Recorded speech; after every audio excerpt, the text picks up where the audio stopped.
doing here? I'm giving out sauce for free. Free sauce? Who are you? I'm jaybcutz, and I'm gonna show you how you can be better than barbering.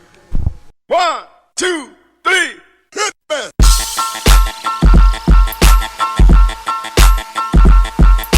Man, what's the word, y'all? Missed y'all. I'm back. Finna give y'all this free sauce. Y'all know I got it coming. Been waiting, been preparing, been ready to give y'all some knowledge that y'all ain't getting nowhere else. Alright? Shout out to my cousin Jamal. Fresh. He up in here going crazy. Man, I hope everybody been good. Been ready to give y'all this sauce for real. I've been working. I've been teaching. I've been trying to make sure y'all get what y'all came to view and see. And I'm finna get it to y'all. First, I put that neck strip on, right? Get it right, nice and tight around his neck. Put the cape around him. I'm gonna pick out his beard. I'm gonna just line this beard up for y'all. Just get y'all my technique. I already shampooed the beard out. It has witch hazel in it. And witch hazel is good for his skin. It's a skin toner. Yeah, first thing I'm gonna do is line up the outside of the beard so I can get me like outline and a detail, like set it up so I can be prepared for my transitions and for my lineup on the inside. Alright, see, I keep thoroughly combing it out, wanting to make sure that everything is laid down real nice and neat. I'm setting that foundation.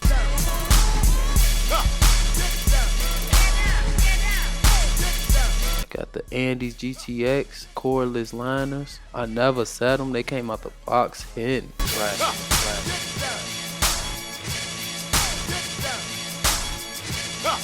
See, I'm getting them crispy, alright. Going with the grain and against the grain just to make sure that hair is off. Alright, I'm lining the outside up on the other side, setting that foundation. When I get done with fading and when I get done with lining up the inside, it all comes together. You always want to make sure you set yourself up for the next step so you can make the whole task way easy, okay? With the grain, against the grain.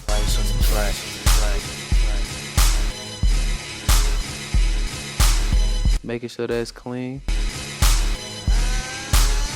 You always want to make sure you're careful too when you in that sensitive area on the neck because you can cause a lot of cuts or whips.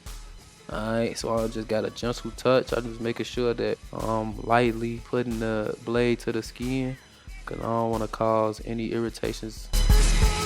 When I start on that mustache area, you know, I'm going to start on the bottom of that lip just to make sure that I don't take the mustache too low when I come from top to bottom. Alright, because I already got that guide set in the inside, so now I know how much not to come down when I do line it up. Give me a little more detail, and like I said, give me a foundation to set it up so everything can come together. Okay, now I'm lining up that top area. I'm using the technique that I use. I just drop the liners down from the top just enough so it's congruent on both sides and you can see it even. I just want to see enough hair. You see I'm dropping it down. Just taking off enough hair so it can be crispy lined up. He definitely gonna be satisfied. Alright, now I'm gonna start my fading. Okay, I open the masters. I go halfway. Now you see me using that level work. I'm just making sure I get a detailed transition. I'm using 5, 4, 3, 2, 1 technique. I'm just switching out the notches each area to stand in that section. 5. See how far I'm going down. As I move up notches, I will move up on the fade so I can see the transition. And any detail I see that I need to attack, you'll see me attack that. You see the blend already on that up.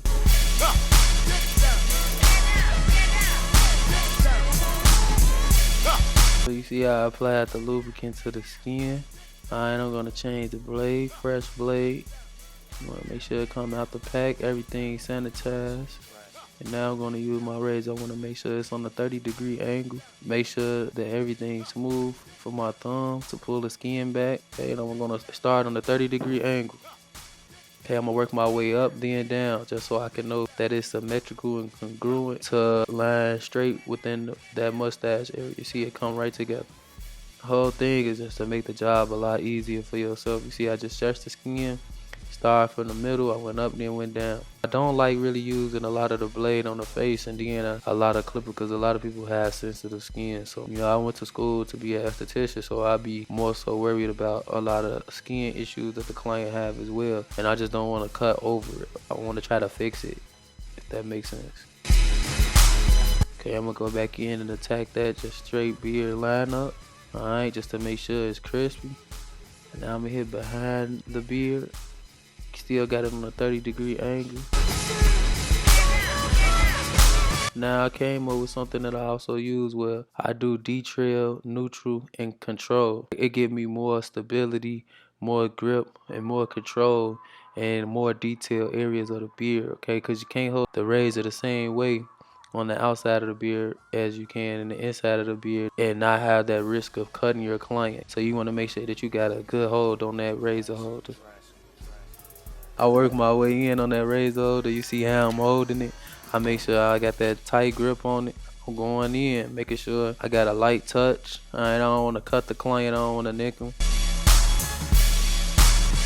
I'm attacking the other side the same way, making sure all the lines are crispy. I'm pulling that skin. See, I start from the middle, then I work my way up and work my way back down, making sure it's symmetrical to the mustache, to that corner. And I'm gonna keep checking both sides to make sure that the lines at the mustache area are side to side, like on both sides. I want to make sure that I see them touching to the same point. It's that important. Alright, I'm gonna turn them back to the front so you can see that. And you see now I got my grip closer and I'm working on that inside, making sure I'm using a light grip, light touch. I'm on the top of the lip, pulling that skin back.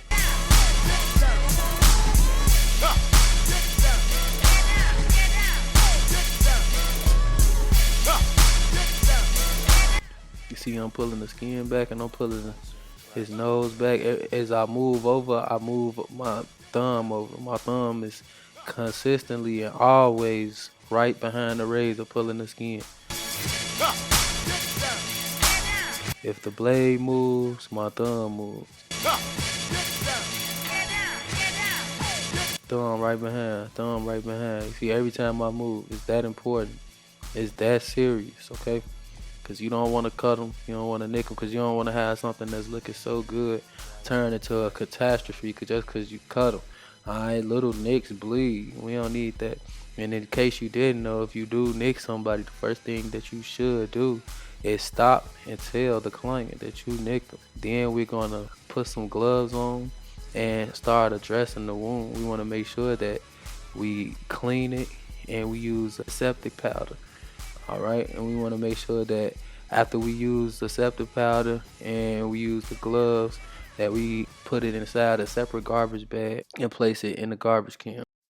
I'm doing my cleanup, alright, making sure everything's clean, doing it once over. See, I got him in there, he crispy. It look like he got a just for men or something. Like, man, that's a big transition from where we just started.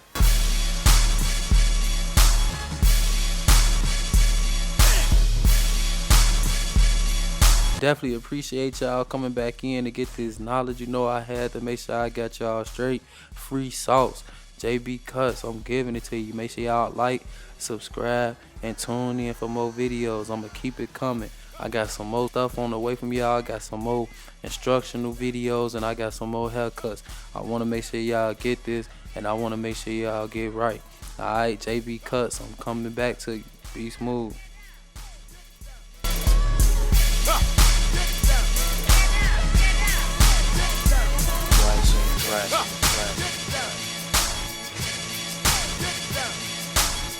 Huh.